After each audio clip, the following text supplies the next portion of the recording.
Hey everybody, it's Drew, and I want to welcome you back to learn how to see better.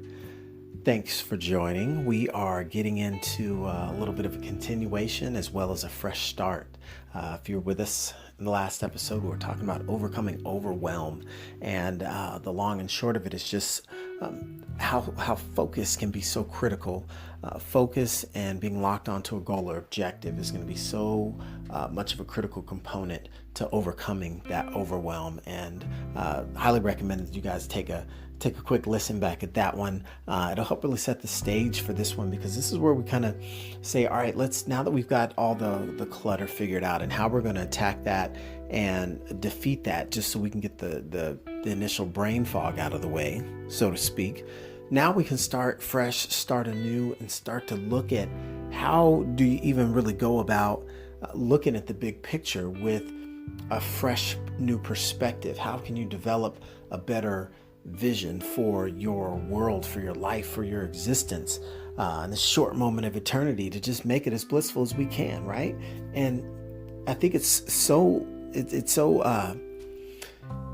amazing to think about the power and potential that someone has to be able to create an overall structure or setup for their life, even if we're talking downrange a while, not necessarily, some drastic impact in the next 24 hours, although you can start the process most certainly and start to see an immediate change in as little as 24 hours. But the point here being that once you see the big picture and recognize that you can craft something so much more grandiose than you can ever imagine. If you could just think of what's possible in that regard, then that ought to be that thing that can incite the mind to say, yeah, let's see exactly a little bit more of what is possible, right? Same energy to dream big as dream small, so put a little extra oomph in it, right? And I think one of the things that I really enjoyed when I first learned how to start seeing better takes me back to some of the first teachings I got from my mentor, rest in peace. His name is Jim Rohn, R-O-H-N. And he would talk about a little concept or a little theme called the 5 major pieces of the life puzzle. And out of kind of tribute to him and relevance to the story here, I'll give a teeny tiny quick recap. The 5 things, the 5 major pieces of the life puzzle were: number 1, your philosophy, right? So that's kind of like, what do you know? What kind of information have you exposed to? Kind of that initial baseline. Right after your philosophy, it's like your attitude. Next is your attitude. Okay, so what do you think, or better yet, how do you feel about what you know? And then next is the activity. What do you do about that? What do you do with what you know? And the results are, what do you accomplish with what you know? And last but not least is lifestyle. How do you choose to live? How do you design your life? Because the fact of the matter is, you do design it. We do design our own lives, whether we really recognize it or not. And when I say recognize, I don't mean acknowledge it. I mean recognize the true power that we have to actually design our life. You could even get more metaphysical and say, we're literally creating heaven or hell here on earth, right? Based on how we generate an existence.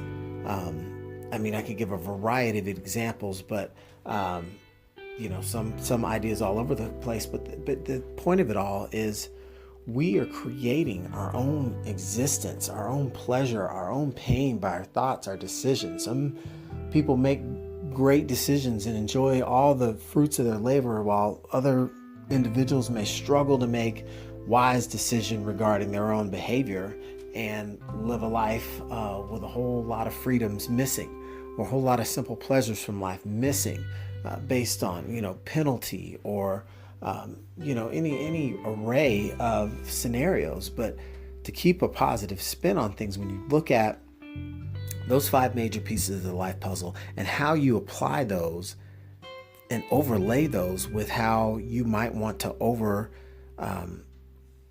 the two to create that over top of your own life, it's very simple to think that, all right, well, if it all begins, we're talking about vision for how you want your life to be, let's just say a decade ahead of where you are now, because we all know somebody 10 years older than us, and you know how it goes. We tend to think people 10 years older than us are old, right? When I was 20, I thought 30-year-olds were old. When I was 30, I thought 40-year-olds were old. You get the point. But, just from that, when you look ahead for that quick decade, you say, well, my goodness, what could my life be like in 10 years? We all know people whose life has been drastically changed in the last decade. Conversely, we all know some people whose life really hasn't changed very much. And whether you look at that as good, bad, or indifferent, the facts are the facts, right? So you can have a wide array of 10 years positive, 10 years neutral, 10 years negative, right? Camper, quitter, climber. I've talked about that separately and, can cover that again later. But the idea is if you have a positive outlook, you're enabling yourself to have a positive outcome. So if you're going to create a vision for your own world, for your life, at minimum, it's just kind of common sense. You've got to have, at least some sort of philosophy that shows what's possible, that shows that there's positivity and joy that you can have and benefits from being willing to go out and set goals and try to accomplish things that you've maybe never done before, or just to have a vision of certain accolades you want to enjoy. And accolades can be something as simple as stable, rewarding relationships in your life with, family and significant other and, things that fall under that priceless category, while others may have different things. So it's having an idea of just the big picture, the big animal pictures. What are the things you want to have in your life? If you know that you're family oriented, do you want to have a large family? Do you think, are you more cut from the cloth that, hey, you're going to be a world traveler, going solo, doing your own thing? And, that's A-okay too, living your best life, but not without, but not with necessarily a whole entourage to go with you. So, there's so many different varieties. And that's where I think a lot of people might even get mixed up to say, well, where would I even start with trying to craft this vision, say you, about my own future and designing my own life? Because that's kind of one of the philosophies that my wife and I live by is we believe that people do have the ability to get a taste of their own dream life. There's a way you can hack your own life, even if you feel like you don't have resources. A lot of it is based and founded in mindset, and you've got to have at minimum a positive outlook if you're ever going to have a positive outlook. You've got to have a positive outlook if you're ever going to have a positive outcome. And that's just kind of how it goes. So, garbage in, garbage out, some might say.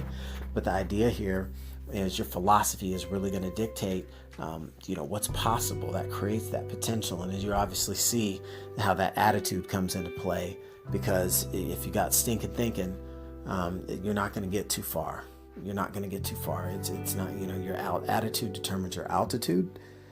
And that's just really the way it kind of works. I mean, you don't typically find the most successful people being extremely negative, because the fact of the matter is nobody gets to the top of the ladder they're climbing. Nobody achieves success all by themselves, right?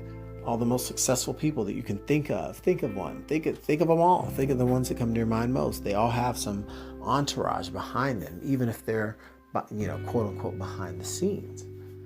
So knowing that, you recognize that you got to put the right energy into creating that positive future, and before trying to spend too much time on just those 5 pieces. I mean, just those 2, that 1-2 punch, your philosophy, your attitude, as far as your outlook on life, and then just quickly pointing to the end of the lifestyle that you end up living. I mean, enough can be said for that.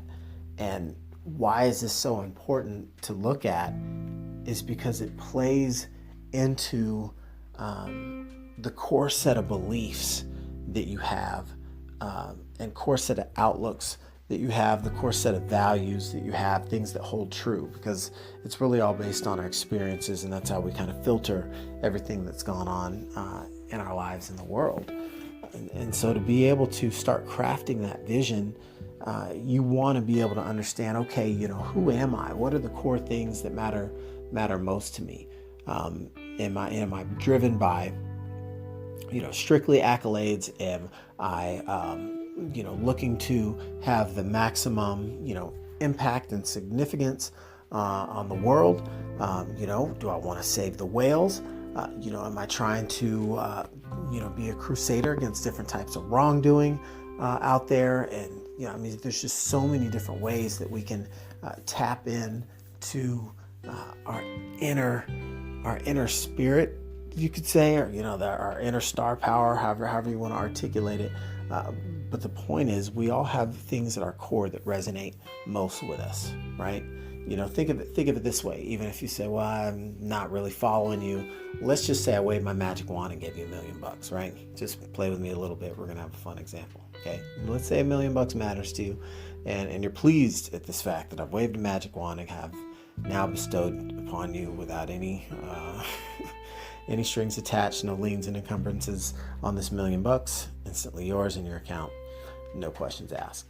So now the question is, if you were to elect to have some professional executive assistant managing that money, and they're going to have the access to all your online banking accounts and passwords and whatnot, tell me a few things about this person that you want to most certainly be a part of their DNA, their character, their core values. Okay? What are some of the ones that come to mind, right? Probably loyalty, honesty, not a crook, reliable, some of these basic things, especially now you get to talking about people's money and they get real defensive, and safe and secure comes to mind pretty quick. But, what about other things? Is it important that that this person on your team that's serving you, is it important that they have a positive mental attitude, or do you prefer that they're cynical all the time and always thinking negative because they're either watching the money, guard the money, or counting the money? You might elect that someone that's going to be your right-hand man or gal is going to have that right type of attitude, that right type of mindset, a right nice personality, someone that's fun to be around, right? Especially if if you continue to enterprise and put that capital to work as well as do good with it, but what other things matter? And these are the types of questions you begin to ask to say, at a minimum, if I want to have my life moving a certain direction, then I start to have to basically send my thoughts a certain direction, meaning I have to start sending my thoughts down a positive path or a negative path, because we all understand that thoughts are things. So where are these thoughts taking you? You're going somewhere, right? It's the compound effect in action. And again, we have so many thoughts that go through our head in one day. So many thoughts that go through our head in one day. And such a extremely high percentage of those are negative, and even worse, more than half of the things you thought today is just a replay of the stuff you thought yesterday. So we got to get new and better income in, and we got to get this stinking thinking out of there so that we can even have that foresight to say, there's a better place that I want to get to. There's a greater later that I'm looking for.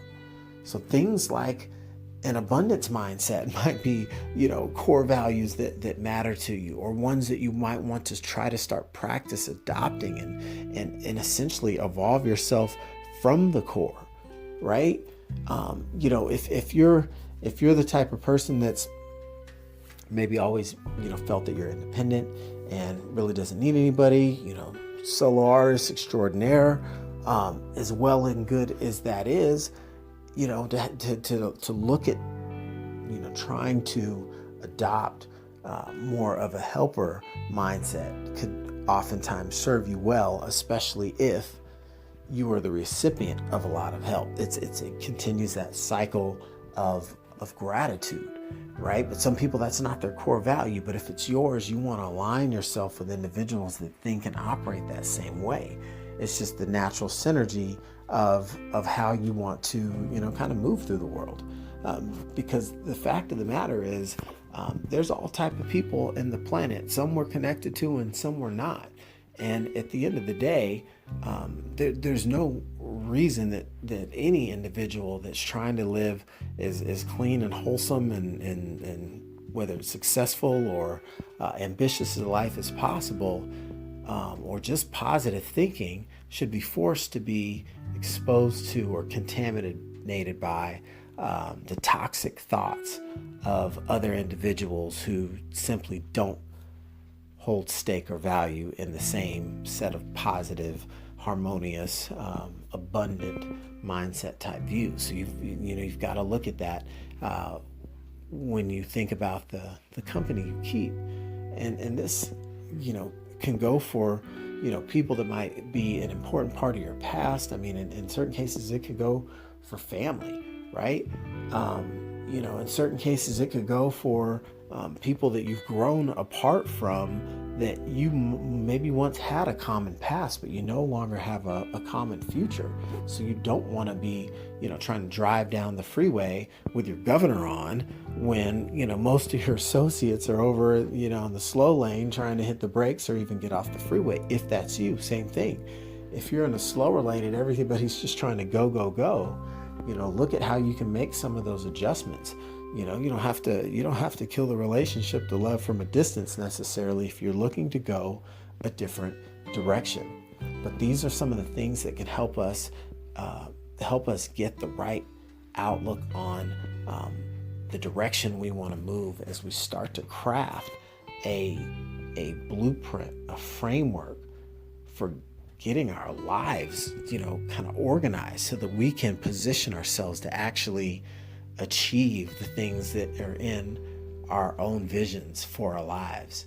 And that's the fun part of it all, because this is where you start to take it to the next level. Before I was talking about overcoming overwhelm and just getting all the chaos to stop. If you could actually take that step, which may not be necessarily an overnight thing for most people, and start creating those disconnects from all the noise and nonsense, and essentially have the opportunity to think clearly, then you can take that blank slate, you can wipe it clean, and begin to really take that moment and step into the past and to reflect on the experience of your life, to understand where and how certain things resonate with you, experiences that have made you feel most joyful and most rewarded. What was going on? Who were you with? What were some of those circumstances? What helped create those things, right? How did they shape you as a person? Why was it relevant? Oh, okay, this person, saved their life. All right. Someone who's willing to sacrifice for a greater good. Okay, that might mean something more specifically to you. So that's a core value. These are the types of things and ways that you find you find the uniquenesses, and you find the instances where you can connect to your inner self, your own hot buttons, right? You only have to poke around but so long. And if you don't find the ability to do it, get a brother, a sister, a sibling to say, give me some instances. What can you tell me about my past that would get under my skin and kind of resonate something within me to get me a little bit emotional, right? Not in just a negative sense, make you cry or something like that, but to get you going, right? What are those core values that you find of major importance to you, that you want to use to help align yourself with others that are going the same direction as you are in life? Birds of a feather flock together, right? So that's something that can be used to just kind of set the stage for building upon what the building actually looks like, what that skyline actually looks like. It's saying, hey, regardless of where we're going, it's got to be the right people on the bus. And that's almost kind of how you have to look at the journey that you want to go on in life. Let's say you wanted to travel the world and do missionary work or practice medicine in disaster areas, or some other unique thing that's wholesome and righteous. But there's going to be a lot of people that would discourage you from doing those things because of the risks and the potential harm, and for their own admittedly selfish desires, right? That aren't necessarily all bad, just your safety and well-being. But if you gotta go, you gotta go. Period, point blank. And so that's one of the things I think that people can use to start crafting a vision of their own life, is to think through their life and think about the riveting, powerful experiences and what matters most, right? How have you learned to love in life? What are the instances where you've been hurt? What was at the core of that? How has that shaped how you view the world, and how it's affected the relationships, and how close you've allowed people to get to you. And then you can start to really architect by design the company you keep, right? Because you can be the influencer, or you can be influenced. By making changes, there's no requirement that you're necessarily instantly disconnected everybody. People are going to choose to not be around you anymore if you want to go a different direction eventually, but not in the beginning. That's when it's most disruptive, because sometimes the herd mentality will unfortunately be used to nudge us off course, because why go and do all that extra stuff? Why can't you just be regular?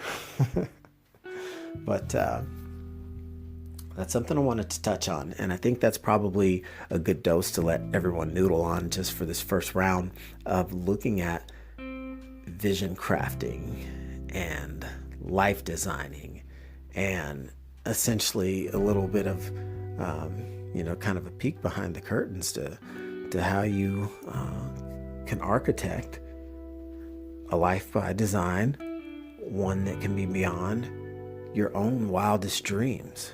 Go figure. So I can't throw it all out there in just just one dose. We got to listen along and follow the journey. But I think for now, it is good just to give that as far as an item of action. You think you could handle that? Taking a moment to sit and reflect and assess some of your own core values in life and what those things mean to you. I'm happy to share some of mine. It's always been essential for me to look at the world not through the lens of a problem. When you're a hammer, everything looks like a nail. I'm solution oriented. I'm more like a Swiss Army knife. There's more than one way to look at an issue or a challenge. They're just opportunities to grow or conquer something. Another one I'll give you an example of, I've already spoken on, an abundance mindset, right? There's more than enough for everyone to have enough, and there'll still be more than enough left over. So why are we bugging out? What are we fighting for? That's just that attitude I think that I found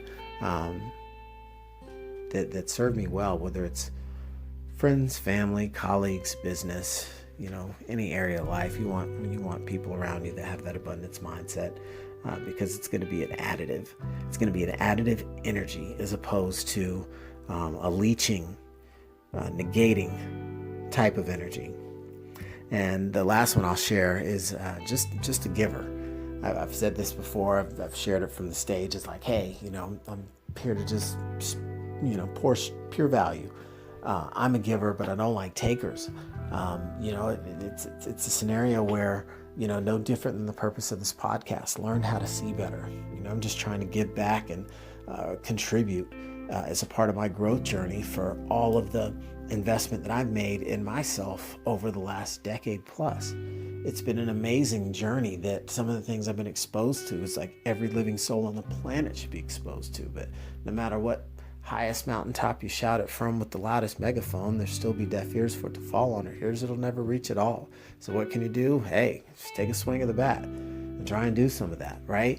But the idea that if you're a recipient and you benefit from it, right? Pay it forward. Don't just take it and hoard it, like it's a secret that nobody else can get now that you've got it. It's a nugget, enjoy it, give it away, keep the goodness flowing.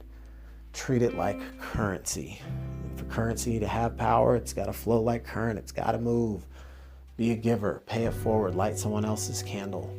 Those are 3 of my core values. So I thought that I could share that with everyone here this evening, because, we're all on a journey, and we're somewhere along a journey. We're at the beginning of a journey. We might be 50 years old at the beginning of a journey, right? We might be 28 years old and at the end of one journey, ready to start a new journey, right? You might be 19 years old and at the end of your journey and all of your journeys, right? Because, hey, without vision, the people perish. So keep tuning in. We're going to have some fun with this.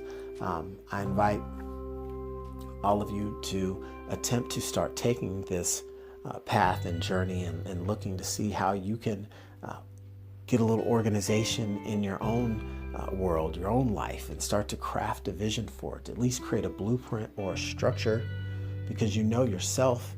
You know yourself today. You know what you were like 10 years ago. Your personality is probably the same as it was. Maybe the things you do in your life are the same, or they could be drastically different. And if they're drastically different, you can probably look ahead to see that, all right, a year from now, 2 years from now, 3 years out, it's going to be even more so, or at least more like this than it was a decade ago. So you just start to look at different iterations where you can massage that outcome for the future. And knowing that you can take that and actually architect it from wherever you are. You can be 72. Say, all right, for these next quick 10, because you know they move a lot faster at 72 than 22, right? You can say, hey, this is what I'm looking at this next decade to bring into my world, and start crafting that. And with all that life experience you've got by the time you're 72, you've really got a whole bunch you can invest into the next 73 to 82. So, I'm hoping you guys are appreciating this. Would love any feedback and interest on how I can dive deeper into some of this stuff, or if we're moving at the right pace for you, because I want to get a solid foundation for some of the tools and tips and strategies that I've used, that my wife and I have used for us to begin really crafting a life based on intention and definiteness, and looking to design it. Diseñar tu vida. So thanks everyone for joining this episode. We're going to keep it going on this series for a little bit, and just kind of break some of these things down, and hopefully be able to help you get going and develop the rest of this blueprint that you can take action on and get started with to start moving in the direction towards your goals and objectives. So until next time, thanks again, and tell a friend. Take care.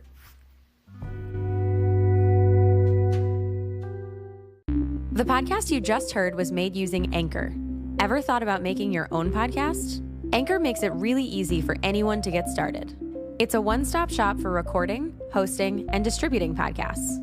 Best of all, it's 100% free. Sign up now at anchor.fm/new. That's anchor.fm/new to get started.